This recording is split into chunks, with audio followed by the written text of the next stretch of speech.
Olá, sejam muito bem-vindos ao programa Perfil Católico da Arquidiocese de Brasília. Hoje nós vamos falar sobre o início do Advento, esse tempo tão bonito da nossa Santa Igreja. E sobre esse assunto, eu converso hoje com muito carinho com o Padre Lucas Tadeu, que é vigário paroquial no Santuário Nossa Senhora da Saúde. Padre, seja muito bem-vindo aqui ao Perfil Católico, um prazer recebê-lo. A alegria é toda minha, Gisele, muito obrigado por nos receber aqui hoje para falar deste assunto tão bonito que é o tempo do Advento e obrigado a todos vocês que nos acompanham aqui hoje. Padre, para a gente iniciar o nosso bate-papo, queria que o senhor explicasse para a gente o que é exatamente esse tempo do Advento e como ele se divide. Muito bem. Bom, uma das características mais importantes da Igreja é a sua liturgia. O que é a liturgia em si? É celebrar os mistérios que nós cremos. Como católicos, como discípulos de Jesus, como membros da sua igreja, nós temos uma fé, nós temos uma doutrina na qual nós acreditamos. Doutrina esta que está centrada em Cristo, que veio ao mundo, se fez carne no seio da Virgem Maria, habitou no meio de nós, nos salvou através da sua cruz, ressurreição, ascensão e deixou a sua igreja. Nós cremos nestes mistérios. Só que na igreja, o mistério ele não é apenas acreditado, ele também é celebrado. E isto se dá na liturgia. E o mistério de Cristo, quando ele é celebrado, quando é feito memória, não se trata apenas de lembrar-se, recordar daquele fato que aconteceu há 2000 anos, mas trata-se de trazer para o hoje da nossa vida aquele mistério da vida de Cristo. E deste modo, a Igreja celebra a sua liturgia no chamado ano litúrgico, aonde, através dos mais variados tempos litúrgicos da Igreja, nós vamos celebrando, meditando e adentrando em cada mistério da vida de Cristo, desde a sua infância em Nazaré, com seus pais, passando pela sua vida pública, os fatos marcantes de sua vida, como o batismo, a transfiguração e tantos outros mistérios, e que depois vão alcançar o seu ápice no mistério pascal, paixão, morte, ressurreição e ascensão. Então nós temos na igreja o calendário litúrgico. E o calendário litúrgico da igreja, ele se inicia justamente com o tempo do Advento. É o primeiro tempo litúrgico da igreja que faz parte do chamado ciclo do Natal. O tempo do Advento, ele quer ser esta preparação imediata para o Natal do Senhor. Claro, não apenas o Natal enquanto esta primeira vinda, mas também a nossa fé e a nossa expectativa para a sua segunda vinda, quando ele vier para estabelecer de uma vez por todas o seu reino e julgar os vivos e os mortos. Ai, padre, é muito bonito quando o senhor fala sobre a gente não estar celebrando algo que aconteceu há 2000 anos, como se fosse uma repetição. Porque cada Natal é como se fosse o primeiro Natal.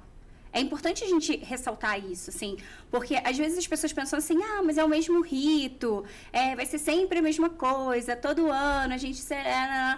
Mas, gente, quando a gente celebra esse mistério, porque é um mistério muito bonito, né? Um Deus que ele ama tanto, que ele não se cabe de amor, que ele olha e fala, olha, eu preciso enviar o meu filho. No resgate dessas pessoas. Exatamente. Então, assim, é algo tão lindo, tão supremo, assim, eu acho sublime, eu uso essa palavra, assim, para dizer, do tempo do Natal. Então, assim, da gente ver que o cristão católico, ele vai celebrar como se fosse o primeiro Natal da vida dele. Exatamente. É muito bonito, porque às vezes nós crescemos muito com a ideia de um Deus abstrato, inalcançável, inacessível e que está muito distante de nós. E o tempo do Advento, o tempo do Natal, quer nos mostrar que este Deus Todo-Poderoso, que este Verbo eterno que habita com o Pai antes dos séculos, ele se tornou homem, veio morar entre nós, fez-se carne, veio resgatar a humanidade que havia pecado e para fazer isso ele mesmo se torna um de nós. E é isso que nós celebramos no Natal. Este Deus que se faz carne, que se manifesta ao mundo como uma criança, um menino recém-nascido em Belém. Então, é de um significado muito grande para nós católicos. Eu acho muito bonito, assim, eu lembro de uma pregação do saudoso Padre Léo, né? Sim. Ele falava, assim, ele estudava muito as religiões, né, todas as religiões, e aí teve uma palestra dele que me marcou muito, que ele falava assim, olha, todas as religiões, se você vai estudando, você vê que as pessoas tinham que fazer um esforço muito grande para alcançar o divino, né? As pessoas tinham que fazer de tudo para alcançar o divino. E no cristianismo, não. É o próprio Deus, é o inverso. Deus vem até nós. Exatamente. Ele vem ao nosso encontro. Padre, isso é algo assim, tão perfeito. É divino e é lindo. E se a gente entender de fato, né, esse grande amor de Deus, a gente não tem como não se sentir extremamente amado mesmo, né? Exatamente. Veja, só de a gente falar do mistério, só de nós pensarmos naquilo que Deus fez por nós, já nos admira, né? Já nos causa esta admiração. Quanto mais saber que ali, né, no dia do Natal, ao celebrar aquela Santa Missa, este mistério que tanto admiramos está ali. Né? Tem um dos prefácios que nós rezamos no tempo do Natal, diz exatamente isso, né? Celebramos hoje o mistério do Natal do vosso Filho. É hoje. A liturgia traz para o hoje aquele mistério tão importante. Por isso que, por mais que todo Natal pareça a mesma coisa, a missa pareça a mesma coisa, mas se nós formos para pensar, na verdade, todas as vezes nós estamos renovando aquele mistério, renovando aquela fé, trazendo para o hoje. Ano passado, poderemos ter celebrado o Natal com sentimentos diferentes que nós podemos celebrar este ano. Então, todos os anos, este mistério quer nos falar algo diferente. E a gente fala de um Deus que não muda. A gente fala de um Deus que é eterno. Ele é o mesmo ontem, hoje e será sempre. Então, assim, quando a gente entende isso, fica até mais fácil de se viver a fé. Exatamente. De se olhar, né, com tanto amor para esse Deus que tanto nos ama e que transforma a nossa vida no dia a dia. Eu acho lindo, sabe, Padre? É o meu tempo favorito, assim, da igreja, assim, da liturgia, porque é aquela sensação, assim, de uma esperança, sabe? Do gostinho realmente de estar esperando pelo menino Deus. Exatamente. E o tempo do Advento, na verdade, ele é justamente isso que você falou. Acho que você resumiu, assim, né, com aquilo que você mesmo sente, aquilo que é o tempo do Advento, é esta alegre expectativa pelo Senhor. Né? Eu creio que Ele já veio uma primeira vez e eu creio que Ele virá novamente em sua glória para julgar os vivos e os mortos. E eu espero por isso. Né? É um tempo de uma alegre expectativa. Eu diria até de uma boa ansiedade, no sentido de desejar, esperar, mas é uma espera que crê, não é uma espera que duvida, é uma espera que crê. Ele veio, ele virá, eu creio nisso e por isso clamo por ele todos os dias. É engraçado porque, assim, eu faço aniversário em dezembro, né? Ah, faço aniversário dia 27, então 2 dias depois do Natal.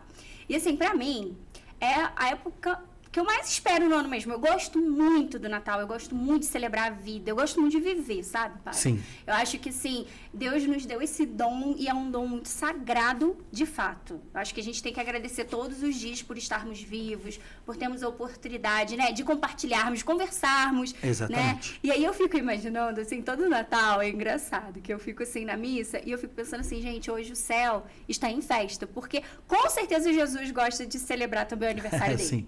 Sabe, eu acho que hoje é um dia, assim, o Natal é um dia que Jesus fala, olha, né, completo mais um ano aqui que eu fui lá, estive lá com eles e tal. Então, assim, eu acho que quando a gente tem essa percepção, sabe, Padre, de que Jesus, ele é uma pessoa e é uma pessoa que não está distante de nós. Exatamente. Ele é um amigo muito próximo, ele é o nosso Deus, o nosso mestre.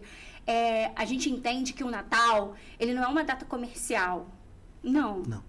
Ele é uma data extremamente especial, porque o aniversariante é o próprio Deus que se fez homem.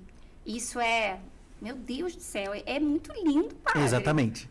E se a gente, por exemplo, entende, né, este papel da liturgia na vida da igreja, nós até compreendemos, por exemplo, claro, há grandes indícios históricos de que, de fato, ele nasceu a 25 de dezembro? Sim, diversos estudos foram feitos. Mas, ainda que não fosse o 25 de dezembro, esta data precisa ser celebrada.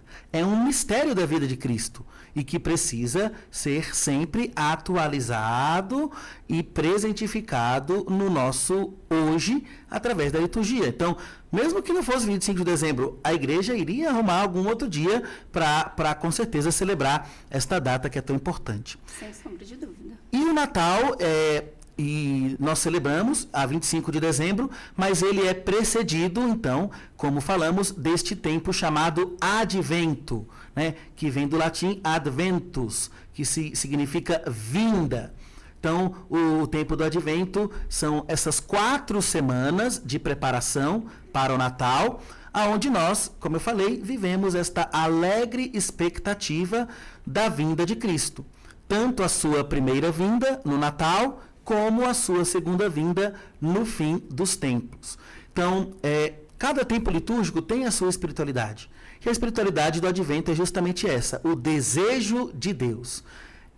Desejar que ele venha. É aquilo que o próprio profeta Isaías vai dizer, né? Que o orvalho desça do céu, as nuvens façam chover a justiça. É justamente este Deus que vem até nós. E é este o nosso desejo no tempo do Advento. E isso se manifesta de diversos modos, né? Sobretudo com as próprias leituras que o tempo do Advento nos coloca. Nós vamos ver muito a presença dos profetas, sobretudo o profeta Isaías. Isaías viveu ali cerca de 700 anos antes de Cristo. Mas ele prevê, assim, de certa forma, ele pré-anuncia o Cristo de uma maneira muito bela.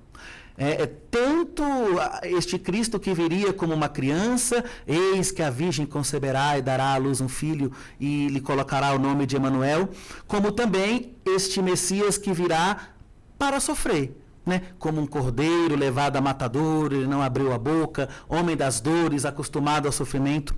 Então, nós vamos nos deparar muito com a figura do profeta Isaías durante o tempo do Advento, sempre mostrando isso. Esperemos, né? O Senhor virá, preparem os caminhos do Senhor, endireitem as suas veredas, porque ele vai passar.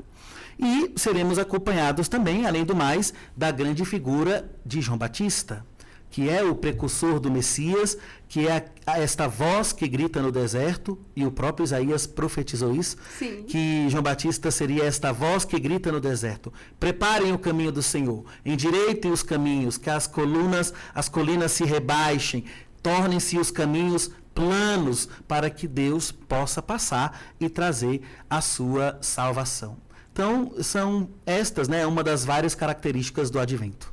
É muito bonito, padre, porque a gente vê como que a história de Jesus ela vai se revelando para a gente, né, ao longo dos anos. E assim, eu digo não só, né, nas Sagradas Escrituras, para que a gente possa entender todo aquele contexto histórico da época e tudo, até porque são 700 anos de diferença aí, né, entre o profeta e o nascimento de Cristo. Mas, sobretudo, padre, nos mistérios que a gente vive atualmente. Porque a gente também vive alguns mistérios. Tanto é que na Santa Missa mesmo, quando a gente ali tem a consagração, a gente fala, né? O mistério da fé. Esse Exatamente. é o mistério da nossa fé. A gente ainda não tem, né, essa mentalidade para entender esse grande mistério. Eu acredito que a gente só vai entender plenamente no céu. Exatamente. É por isso que precisamos da fé, porque a gente nós não temos ainda plena posse daquilo que nós esperamos. Por isso precisamos da fé. Quando chegarmos no céu, quando estivermos lá contemplando aquela glória, nós não precisaremos mais da fé, porque, como diz o apóstolo João, nós o veremos tal como ele é. E é bonito isso, porque os profetas, todos os personagens do Antigo Testamento, de certa forma, fazem esta preparação para a chegada do Cristo. E nós, né, que somos a igreja dele, fundada por ele, também vivemos esta expectativa agora na sua segunda vinda.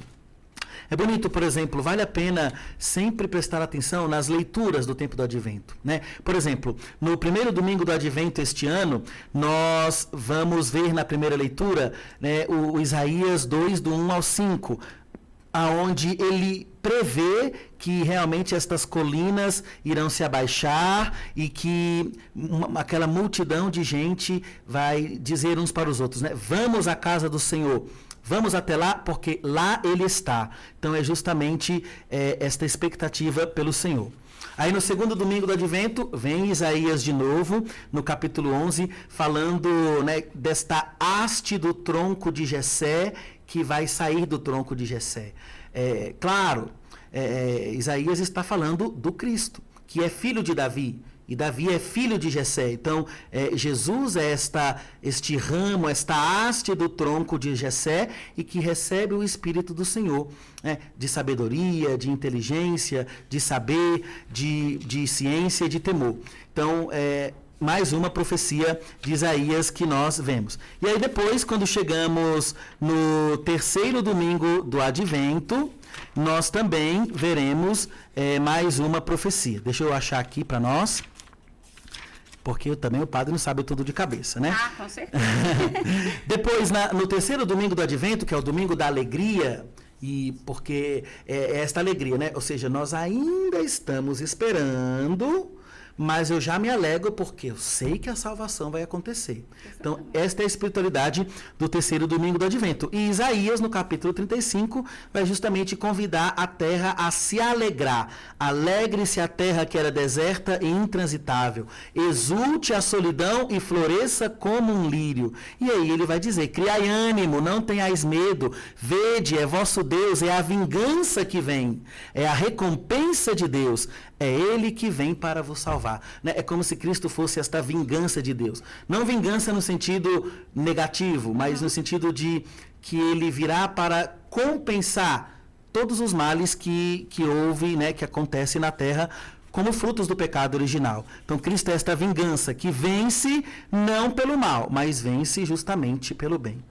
E aí, no quarto domingo do Advento, já veremos na primeira leitura Isaías 7, aonde Deus pede a Acabe, né, que peça a Deus um sinal.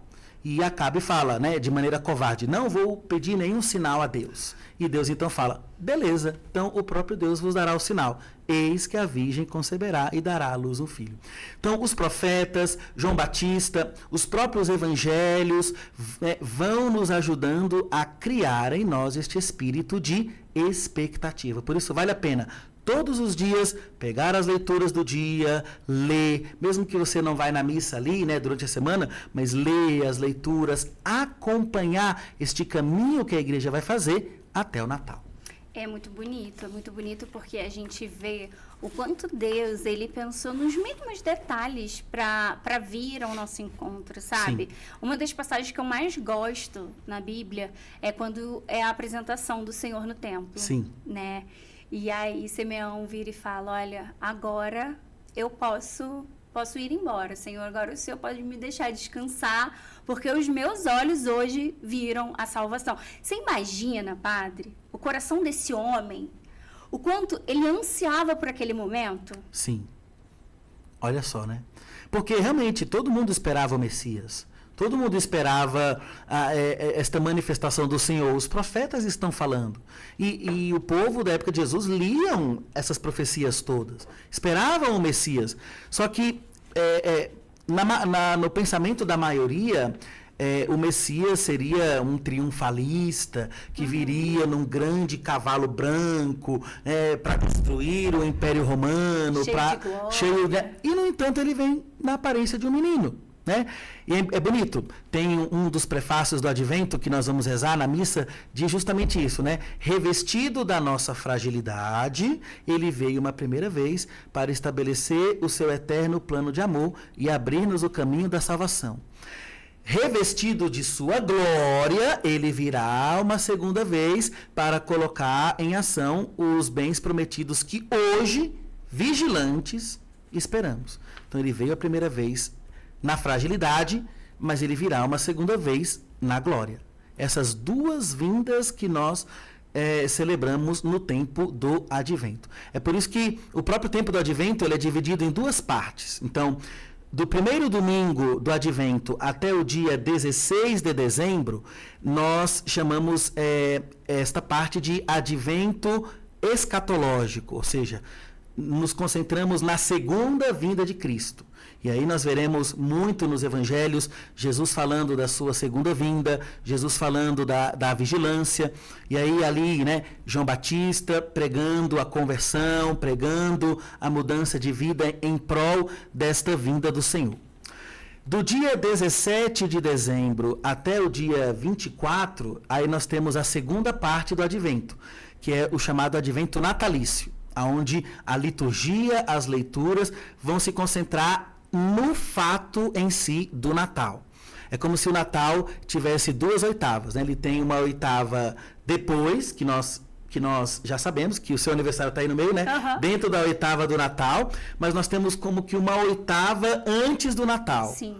Que aí é a liturgia ali já nos preparando de maneira bem mais próxima para celebrar o Natal. Então, essas duas partes do tempo do Advento.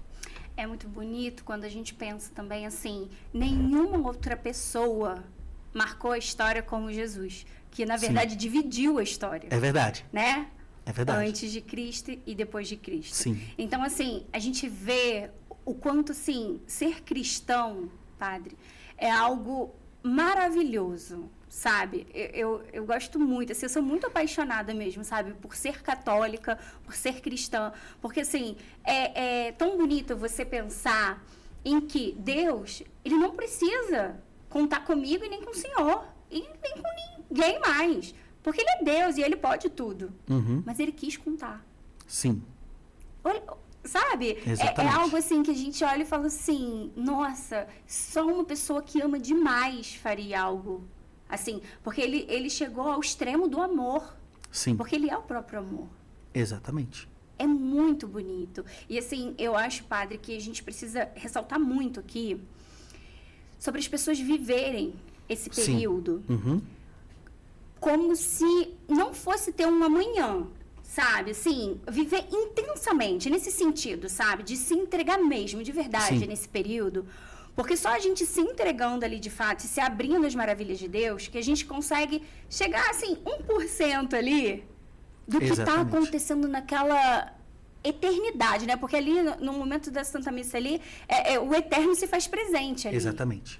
É tão bonito isso, e às vezes eu gosto muito de dizer isso aqui no perfil, porque eu acho que antes de tudo a gente precisa formar as pessoas que participam da igreja para que elas se apaixonem cada vez mais pela igreja. Exatamente. Sabe? Porque nenhuma outra instituição religiosa, e claro, com todo respeito, né, em relação às outras religiões, mas assim, em nenhum outro lugar você encontra ali o sagrado que você toca o sagrado, sabe? Jesus se faz presente mesmo ali. Não é teatro, não é uma encenação. Sim. Então, assim, acho que é algo que a gente tem que pautar mesmo, sabe, padre? De falar, olha só, ainda que seus olhos vejam pão e ainda que os seus olhos vejam vinho, já não é mais pão e não é mais vinho ali. Então, venha assim, a fé, os sentidos completar. Né? Claro, tem a visão, e isso está lá no texto de Santa Tomás de Aquino, tem a visão, o tato, o gosto, ok, mas que venha a fé completar os sentidos, né? Complementar aquilo que nós vemos puramente pelos sentidos. Porque senão, realmente, é só pão, é só vinho. Mas a fé me faz crer que não, é o Senhor que está ali. E por isso, padre, eu queria falar, assim, bastante agora, né, nesse período, da gente falar, assim, como viver esse Natal como o meu primeiro Natal. Perfeito. Bom, primeiro, assim, uma coisa que você disse que é muito importante, né? A importância de nós termos esse encontro pessoal com Cristo e com a Igreja. Nós estamos vivendo este período de preparação também para a Assembleia Arquidiocesana. E nas assembleias paroquiais, né, todas as paróquias puderam estudar ali o texto de Dom Paulo. E Dom Paulo fala justamente isso, de uma igreja mistagógica. Ou seja, eu posso muito bem conhecer toda a doutrina, posso muito bem conhecer toda a liturgia, o funcionamento da igreja, as suas burocracias, né? Posso conhecer tudo.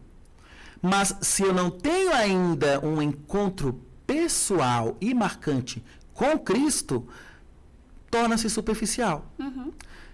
E, por exemplo, isso falta muito, por exemplo, né, na catequese, né? A importância disso na catequese. Antes de, talvez, inserir o conteúdo doutrinal, fazer com que a pessoa, primeiro, se encontre com este Deus, se apaixone por este Deus, porque aí, depois, a doutrina, ela vai fluir naturalmente. Né? Fluir naturalmente. Então, assim, realmente, né? Claro que o tempo do Natal, nós celebramos este grande mistério de amor. Um Deus que vem habitar no meio de nós. É aquilo que as orações na liturgia do Natal chamam de intercâmbio de dons. É um intercâmbio de dons. Cristo assume nossa humanidade e nos dá como que um acesso à sua divindade.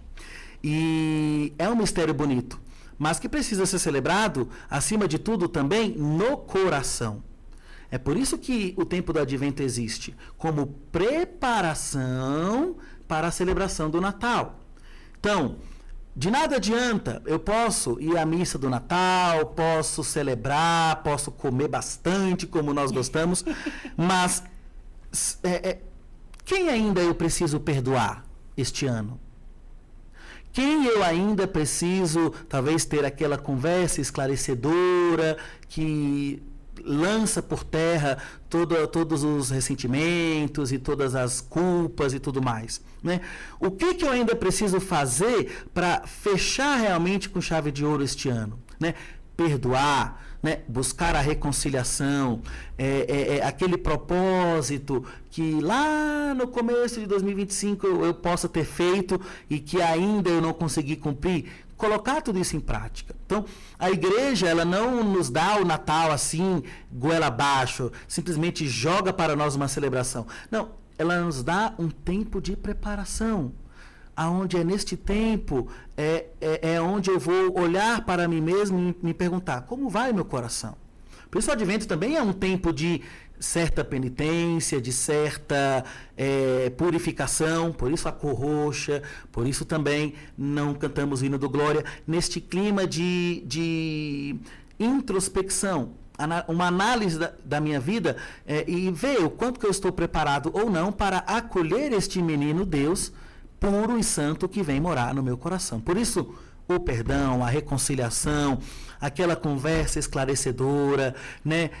Novos propósitos também de vida, porque uma coisa é fato, assim como só celebra bem a Páscoa quem vive bem a Quaresma, só celebra bem o Natal quem vive bem também o Advento, né? Neste tempo de mudança de vida e de preparação do coração especialmente. Eu sempre penso muito no Advento, nesse sentido dessa preparação, não só pensando no menino Deus que chega, mas sobretudo pensando também, né, na segunda vinda do Senhor, porque assim, se eu acredito que Jesus vai voltar e que ele vai elevar, né, a sua igreja ao céu e tudo, vai julgar ali os vivos e os mortos, eu acho que o maior medo que eu posso ter na minha vida é de um dia, não sei, né, se Jesus já vai ter voltado ou se eu vou morrer antes, a gente não sabe, né, padre? Porque ele pode voltar agora, nesse momento, a gente não sabe. Mas, assim, dele olhar para mim e falar assim, quem é você? Eu não te conheço. Assim, eu acho que é o maior medo que a gente deveria ter. Então, por isso, buscar intimidade com ele. Exatamente. Né? Assim, e entender, mais uma vez, que é uma pessoa. E como tal...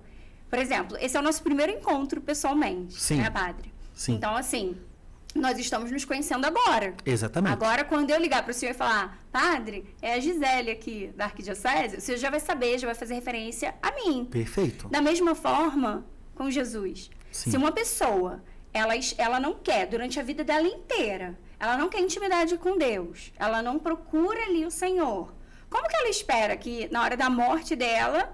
ela vai chegar a essa intimidade com o Senhor? Pode ser que aconteça? Pode, porque a misericórdia de Deus ela é infinita, né? Uhum. Mas, assim, o quanto ser de Deus também, padre, faz com que a nossa vida aqui nesse mundo seja, entre aspas, mais fácil de lidar, Sim. sabe? Porque é onde a gente encontra esperança, é onde a gente encontra, assim, sabedoria para lidar com os desafios. E a gente sabe, né, que a gente é cristão, a gente está na igreja, e não é por isso que a gente não vai ter problema. É verdade, é verdade. Né? A gente vai ter as dificuldades, a gente vai ter os problemas, mas é exatamente isso que o senhor estava falando, assim, de ter esse momento, e a igreja, ela é uma mãe muito cuidadosa, Muito. de nos dar esse período para a gente refletir sobre a nossa vida, Sim. desse Senhor que vai voltar. Sim. Bom, isso é fato, né? Deus nos criou todos para a eternidade. Né? Por exemplo, a igreja não acredita na predestinação, por exemplo, como os calvinistas, onde já está determinado que vai para o céu, já está determinado que vai para o inferno. Não. O destino de todo homem, toda mulher, é o céu. Ou seja, a vocação última, como diz São Paulo na carta aos Efésios, né, ele nos predestinou antes da fundação do mundo para sermos santos. Esta é a nossa predestinação. Sim. Agora, há pessoas que não alcançam esta glória? Sim, quando realmente fazem uma opção de vida longe de Deus. Porque o céu é estar com Deus plenamente, gozar eternamente da sua face, estar totalmente na sua presença, vê-lo tal como ele é. É o que a igreja chama de bem-aventurança eterna ou visão beatífica.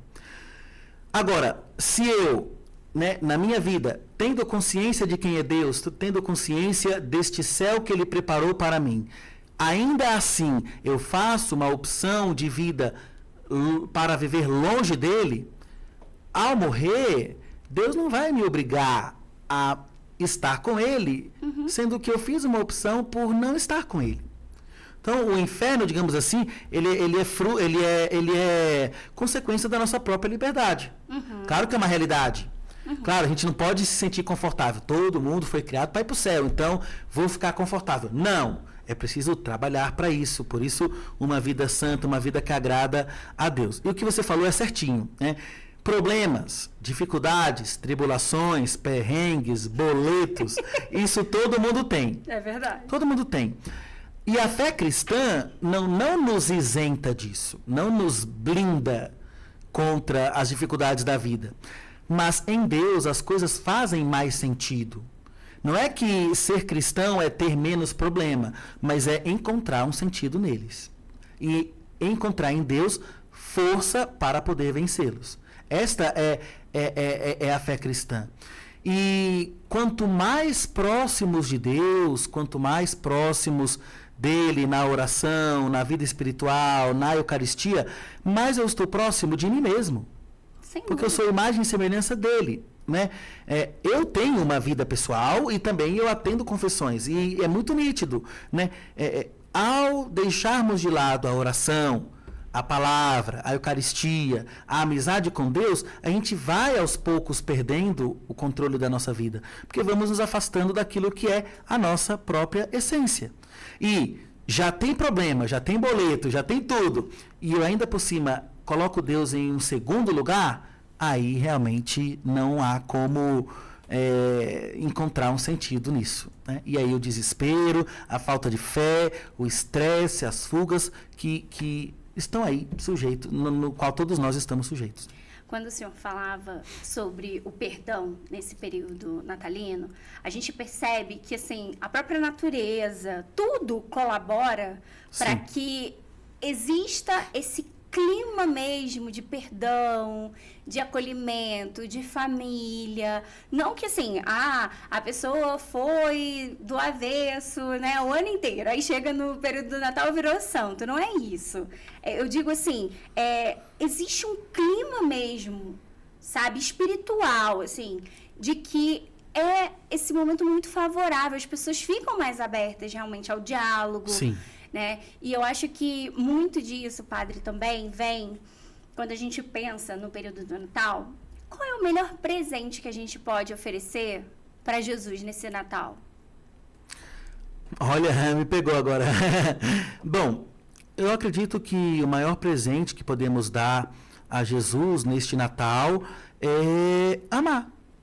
Porque o mandamento dele é amar, né? Realmente encher o coração de amor, mas não é um amor qualquer como nós vemos aí nas músicas ou nos poemas, um fogo que arde sem se ver, contentamento e descontente, mas é aquele amor com que ele nos amou, o amor da cruz, que é o amor de renúncia, de sofrimento, da humilhação, do esvaziamento. Então, se nós amamos, se nós nos preenchemos deste amor de Jesus, naturalmente nós amamos mais a Deus e naturalmente amamos mais também ao próximo. Mas talvez um grande presente a ser dado para Jesus também é um coração humilde, um coração simples. Quando você vai ali à Basílica da Natividade, em Belém, o local onde Jesus nasceu, tem ali o local da gruta mesmo, a gruta onde de fato ele nasceu, né? Uhum. E para chegar até ela, a parede ela é baixa de propósito, né? De propósito. Você precisa se inclinar, se curvar para poder entrar lá onde aconteceu o mistério. Então, um coração arrogante, um coração orgulhoso, cheio de si, voltado apenas para si, é incompatível com a fé cristã. Porque um coração que vive apenas para si, um coração cheio de si, ele nunca vai contemplar um Deus que está acima do universo, criou todo o universo, existe antes de todos os séculos, mas que no Natal se manifesta numa criança sem abrigo que nasce no curral de Belém. É impossível um coração arrogante e que ainda por cima depois este Deus morre numa cruz, continua a se fazer presente na simplicidade do pão e do vinho. Então, é realmente pedir a Jesus o dom da humildade, da simplicidade. E isso é fruto da própria experiência com Deus. Porque quanto mais eu contemplo a Deus, mais eu vou reconhecendo o meu nada.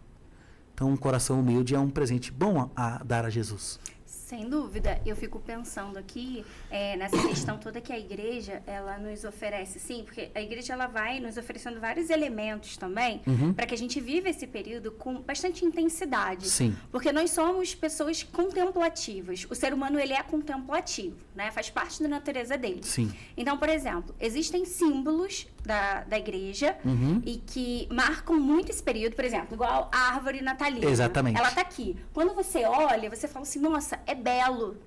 Mas quando eu vejo isso daqui, eu lembro, tá chegando. É o Natal, é o clima do Natal. Daqui a pouco tem o Natal. E aí, padre, uma coisa assim, que me ajuda muito a viver o Natal, de forma assim mais intensa, é ter na minha casa um espaço especial para colocar o presépio. Sim, montado. exatamente. Porque ao olhar para o presépio, eu contemplo todo um mistério envolvido ali e entendo que, de fato, olha, Deus, ele fez isso por amor. A mim, ao Senhor e à humanidade. Então, assim, a importância também das pessoas prepararem a casa, sabe? Sim. Não só pensar na comida, nos presentes que vão trocar com outras pessoas que amam, porque eu acho isso bacana também. É muito bonito, porque ali na mesa a gente compartilha, a gente confraterniza, né? Mas, especialmente, padre, trazer esse sentido maior. Sim, bom, com certeza, é importante, né, entrar no clima de fato, né, então, a árvore com toda a sua simbologia do pinheiro, as bolas, com toda a sua simbologia, bom, agora eu não vou me lembrar de toda a simbologia, mas tem toda uma simbologia da bola, da árvore, né, da própria troca de presentes, que lembra justamente esta troca de dons entre Deus e a humanidade, né? Nós doamos a Deus a nossa humanidade e Ele nos dá acesso à sua divindade. Então, tem toda esta questão também. E o presépio, né? Olha, eu não entendo católico que tem árvore, mas não tem o presépio. Eu também não. Não. Tem que ter tudo, né? Colocou a árvore, ótimo, faça a árvore mais bonita do mundo, mas coloque também o presépio, porque é ali onde está realmente o sentido de tudo, né? Começou esta devoção com São Francisco de Assis e que aos poucos, né, foi aí se espalhando por todo o mundo. E olhar para o presépio é justamente contemplar o mistério, né? É por isso que a igreja é bela também, né, na questão das imagens, na questão, né, dos ícones, em toda a sua simbologia. Porque o símbolo, ele esconde nele uma realidade que não se vê, mas que torna-se visível ali naquele símbolo. Então, claro que a gente não pode ver o mistério do Natal. Não é uma coisa que vai fluindo assim, né, no meio da gente. Não, mas ao olhar ali o presépio, né, por exemplo, né, deixar ali o presépio sem o menino durante todo o advento, né, para criar essa expectativa. E aí você chega lá, né, na missa de Natal, você pega a imagem do menino, coloca no presépio. Não é um simples gesto, porque o mistério está de fato acontecendo ali. Jesus está nascendo ali, né? E, acima de tudo, ao contemplar o presépio, nós vemos a simplicidade de Deus, a humildade de Deus, que não nasce em palácios, que não nasce no centro de Jerusalém, mas nasce na pequenina cidade de Belém, que Miqueias já chamava de, né, a pequenina, a menor, a mais desprezada, mas que dali viria o Salvador. Contemplamos este Deus que nasce no meio dos animais, os animais que foram ali testemunhas daquele fato, e os reis magos que vieram de tão longe, né, para contemplar aquele mistério. Então, o presépio tem toda uma simbologia especial. Sem sombra de dúvidas, o senhor falando, eu me lembrava de uma outra pregação do Padre Léo. Eu sou muito fã, assim, dele, gosto muito dele, né? E aí, graças a Deus, eu tive a graça de conhecê-lo pessoalmente. Ah, que legal. Foi muito bacana na Canção Nova, era adolescente, né? E acho muito legal, assim, ele falava, né, que o menino Deus... Com certeza Nossa Senhora fez um enxoval muito bonito para ele. Ele falando, né? Ele falava assim, não, porque você imagina, se ela foi cuidar de Isabel, né? De Santa Isabel, você imagina o que elas ficavam fazendo ali depois que já tinham arrumado a casa. Provavelmente elas ficavam ali, como era de costume na época, né? Bordando, remendando, enfim, fazendo ali. Então ele tinha um enxoval muito bonito. Mas de repente eles têm que fugir.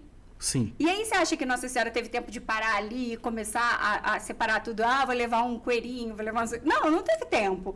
Então, assim, cara, São José, ele trabalhava com madeira. Você imagina se ele não fez um berço maravilhoso? Ah, com certeza. Pro Filho de Deus. Ele sabia que era Filho de Deus que estava vindo. Então, assim, o senhor imagina, Deus ele tinha ali um aparato enorme, né, tanto de Nossa Senhora quanto de São José, e que eles tiveram que sair fugidos, não dava para levar um berço em cima de um jumentinho, né? Então, assim, difícil, né? Sim. Então, você imagina só, ele tinha tudo, mas ele nasce na miséria, na pobreza extrema, né? E às vezes, padre, a gente fica reclamando.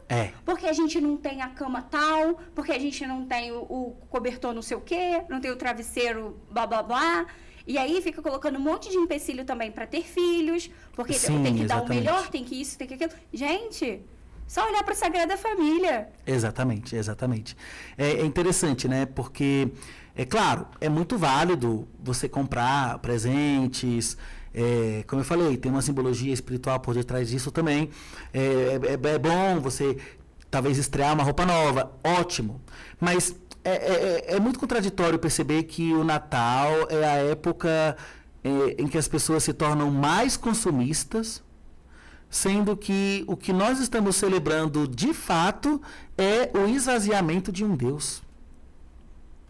É um Deus que é manifestado na carne, como uma criança que chora, né? Então, é meio contraditório isso. Então, nos concentremos naquilo que é o importante.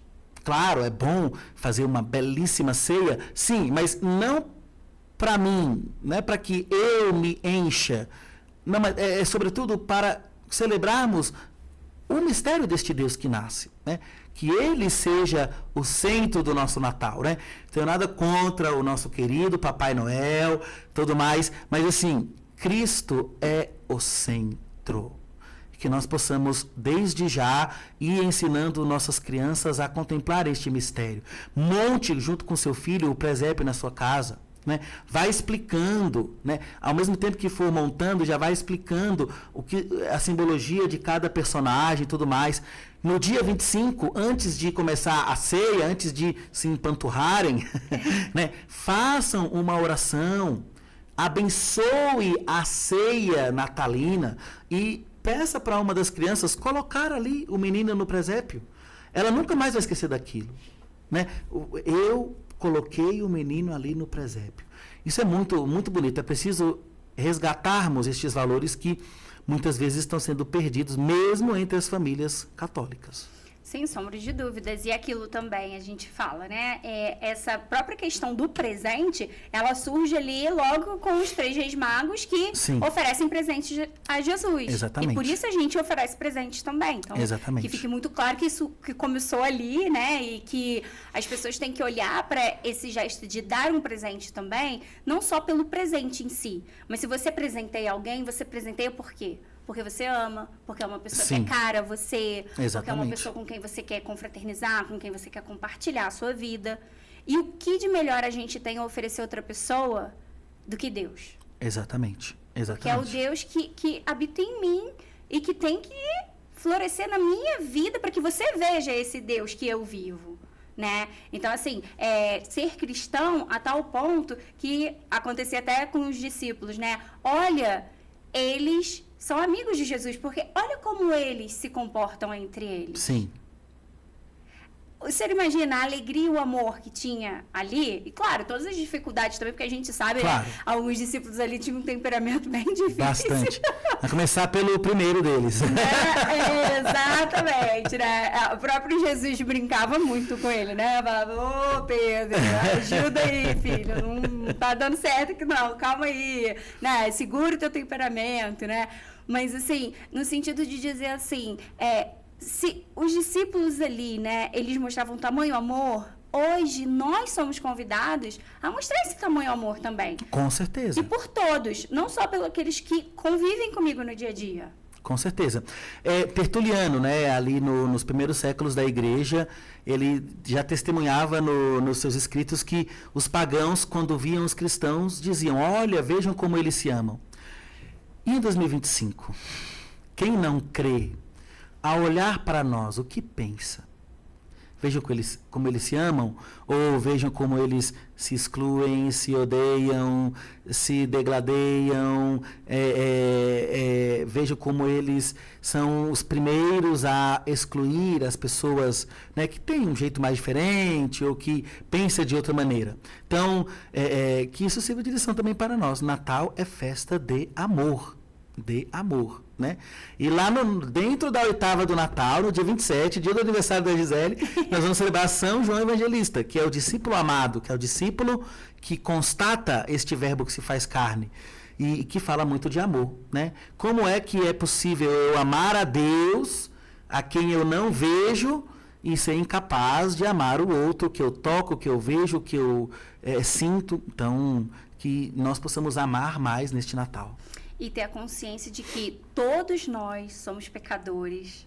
Não importa, os nossos pecados podem até ser diferentes. Sim, exatamente. Né? Cada um tem ali o seu pecado e sua luta, né, em busca da santidade, isso daí é próprio de cada um.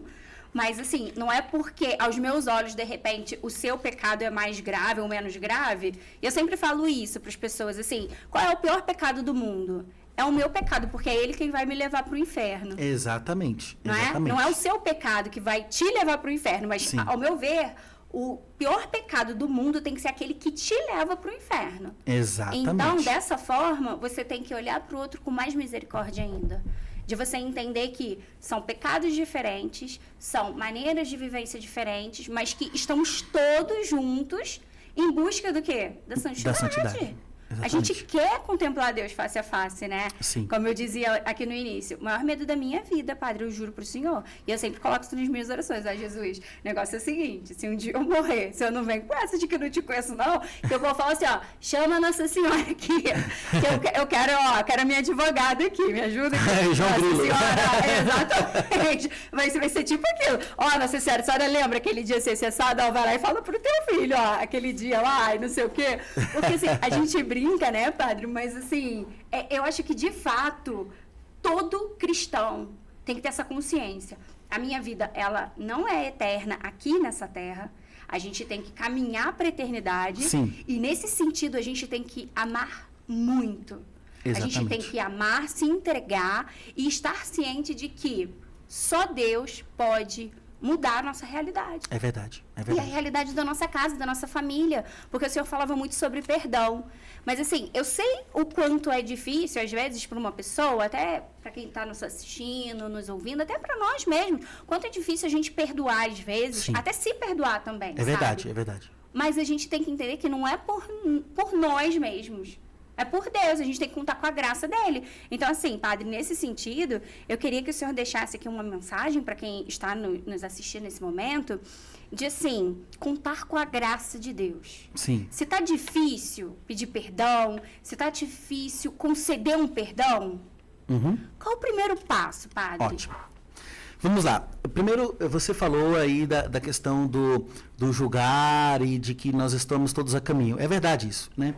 Os monges do deserto, nos primeiros séculos, ensinavam, né? Quando você vê o seu irmão pecar, olhe para o céu e diga, perdoe-me, Pai, porque eu pequei. Então, nós passamos a ter mais tolerância com o outro na medida em que tomamos consciência das nossas próprias misérias. Como você disse, você tem o seu pecado, eu tenho o meu. Por quê? Porque todos nós estamos a caminho da perfeição. Todos nós estamos a caminho da santidade. E enquanto não estamos lá ainda, sempre há o que melhorar em nós, né? Eu ouvia esses dias, um bispo celebrava lá na construção da Basílica Nova do Pai Eterno. E ele dizia, né? Todos nós estamos em construção. Né? Lá no céu é que estaremos prontos, perfeitos. Mas, por enquanto, sempre há o que melhorar. E, por isso, sempre há o que perdoar. Muitas vezes nós achamos que perdoar é deletar da memória o que aconteceu, ou o que a pessoa fez, ou o que a pessoa é. Isso é Alzheimer. Exatamente, é Alzheimer.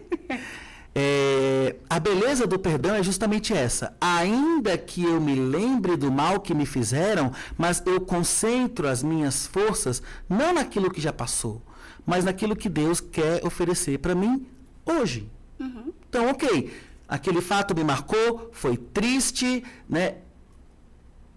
Me marcou negativamente, aquela pessoa, ok, mas eu me concentro no agora. Né? E, claro, perdoar nem sempre também é reaproximar-se. Né? Ou, às vezes, o próprio perdão, ele gera mesmo esta liberdade, onde eu deixo o outro caminhar e eu sigo a minha própria vida. Mas, quando for possível a reconciliação, sempre buscar também a reconciliação. Mas é isso. Perdoar não é esquecer, mas perdoar é olhar para frente. Né? Eu sempre dou esse exemplo, né? Por exemplo, a água de um córrego, em geral, ela é cristalina, porque ela vai correndo, vai correndo, vai correndo. Mas, por exemplo, se nós deixamos ali a água parada numa piscina e não tratamos, aos poucos vai criando o lodo, vai criando ali, né, aquela sujeira, até que se torna totalmente poluída. Então, um coração que perdoa é um coração que flui. Deixa a vida fluir. Ok, aquele fato me marcou, mas eu tenho mais o que fazer da minha vida. Né? Tenho mais o que fazer hoje do que ficar parado pensando no que já passou. Agora, um coração que não perdoa, ele para no tempo. E aos poucos vai se criando tantas outras coisas. E às vezes uma raivinha dessa se torna um ódio, um ressentimento, né? um asco, uma repulsa e que no final só faz mal para quem sente. Então, sim, por exemplo, a outra pessoa me fez um grande mal, não consigo perdoar, sinto ódio, sinto raiva, sentimentos que só fazem mal para mim. Uhum. Se a outra pessoa me fez tão mal, vale a pena eu guardar dentro de mim algo que só vai me fazer mal por causa dessa pessoa? Não vale a pena. Então, tocar a vida para frente. É aquela famosa frase, né? É tomar o veneno e esperar que o outro morra. Exatamente. Porque, assim, a gente tem que entender também, padre, que as pessoas são falhas. Nós somos falhos. Todos nós. Sim. Sabe? Todos nós. Então, a gente tem que entender que, às vezes, o senhor vai errar comigo, eu vou errar com o senhor. E assim, eu vou me arrepender em algum momento. Claro. O Senhor tem a liberdade de me conceder ou não esse perdão, né, essa desculpa, mas ciente de que se alguém cometeu algo que para mim é imperdoável, como que eu posso acreditar então que Deus vai perdoar todos os meus pecados? Porque assim, seria controvérsia. Perdoai-nos as nossas ofensas, assim como nós perdoamos a quem nos tem ofendido. Exatamente. E por isso não é esquecimento. Aí eu brinco, né? Porque esquecimento é quando a pessoa tem Alzheimer e aí, de fato, por conta de uma comorbidade, né? Por conta de uma doença, a pessoa vai se esquecendo de fatos da vida. Isso se chama Alzheimer. Agora, o perdão, padre, e eu acho isso muito bonito, é quando, mesmo sabendo o mal que aquela pessoa te fez, você escolhe não desejar o mal a ela, você escolhe Deus para ela. Exatamente. Sabe? Eu acho que o mais bonito e que a gente tem que pensar muito, assim, e com esse olhar de misericórdia mesmo, e isso, anos e anos que a gente tem na nossa fé, pra gente ir entendendo, né, essa evolução que a gente mesmo vai tendo com Deus, né, dessa intimidade com Deus, é de entender que, por mais que o outro faça algo com você, é você quem tem que decidir o que você vai fazer com o outro. Exatamente. Porque não está em nós, né, a responsabilidade do que o outro faz com a gente, mas Sim. a nossa reação é nossa responsabilidade. Com certeza. Então, Isso é assim, muito fato. Né? Então, eu tenho uma amiga até que ela fala assim, se alguém compra um presente e vem te dar, e você não quer aquele presente, de quem é aquele presente? É da pessoa. Exatamente. Então, é exatamente essa questão, né, da gente liberar perdão, até mesmo pra gente conseguir fluir com a nossa vida e ter um encontro de intimidade com Deus e rezar por essa pessoa. Porque, assim, Deus, ele pode tudo. E essa pessoa, provavelmente, quando tiver um encontro pessoal com esse Deus tão maravilhoso, Sim. ela vai poder se arrepender Exatamente. do que ela causou. E aí todo mundo vai, né, viver na presença de Deus, que é o que a gente quer, né, padre? Uhum. Exatamente. Nosso desejo maior é esse. Exatamente. Agora, se for possível uma reaproximação, reaproxime. Maravilha. E dê o primeiro passo. Olha, sério, eu já conheci 2 pessoas que ficaram 15 anos sem se falar uma com a outra. Se amavam, mas ficaram 15 anos sem se falar uma com a outra. Uma esperando a outra vir e a outra esperando a outra vir. Aí já era. Mas graças a Deus deu certo. Mas veja, né, quanto tempo perdido, porque eu não dei o meu primeiro passo para o amor. Uhum. Né? E por isso a questão da humildade, é a humildade de inclusive reconhecer quando eu errei. Não, eu vacilei contigo, eu, né, fiz algo ruim contigo. Saber reconhecer, não, eu fiz isso. Isso exige humildade. Uhum. E não é porque também você errou com a outra pessoa que aquilo te define. Você agora é sempre um babaca. Desculpa a palavra, nem sei se pode usar. Mas não, isso não te define. Né? E você também, na hora de dar o perdão a alguém, também reconhecer o quanto o outro está arrependido, né? Não dar aquele perdão que julga ou aquele perdão soberbo, né? Onde eu te perdoo, mas eu estou aqui e você está aí. Uhum. Não, o perdão exige esse rebaixamento de ambas as partes. Sem sombra de dúvidas. Ai, padre, que maravilha de programa. Obrigada por ter vindo. Obrigada por nos esclarecer sobre esse tempo tão especial, assim, pra gente. Eu desejo, né, que todo mundo que está nos ouvindo, que está nos assistindo, possa viver, de fato, esse primeiro Natal de suas vidas, como sempre será o primeiro, para que seja um tempo realmente muito favorável ao amor, à fraternidade, ao compartilhar experiências com Deus. E aí, para a gente finalizar, padre, eu queria que o senhor nos concedesse a bênção, deixasse uma mensagem final, então, para todo mundo que nos assiste. Muito bem. Vivam bem este tempo. Né? Cada tempo litúrgico que a igreja nos dá é ela nos chamando a entrar no clima. É aquilo que de Jesus, né? Lamentando-se, na verdade, né? Falando, né? Esta geração são como crianças que dizem umas para as outras: tocamos flautas e não dançastes, tocamos lamentações e não chorastes. Então, entrar no clima. E qual é o clima agora? Recolher-se, pensar nesta vinda de Cristo, desejar a vinda de Cristo, né? A palavra que mais define o tempo do advento é Maranatá, né? Vem, Senhor Jesus. Desejar o Senhor. Mas, ao mesmo tempo, preparar a morada do coração para que este Senhor venha, né? O Verbo se fez carne e habitou entre nós, né? A habitação de Deus, a habitação de Jesus deve ser o meu coração, mas um coração livre do ódio, do ressentimento, do rancor, né? E totalmente preenchido por este amor de Deus. Então, desejo muito, né, a você, Gisele, e também a todos os que nos assistem, um feliz e santo Natal, um feliz e santo tempo do Advento. Viva bem o Advento e o Natal também será muito bem vivido. Amém, Padre. Amém. Amém. Obrigada, Padre. De nada, Deus abençoe. Amém. A você que nos acompanha, muito obrigada aqui pela sua audiência, que você tenha um santo Advento e um ótimo Natal. Um grande abraço, nós nos vemos no próximo programa. Paz e bem.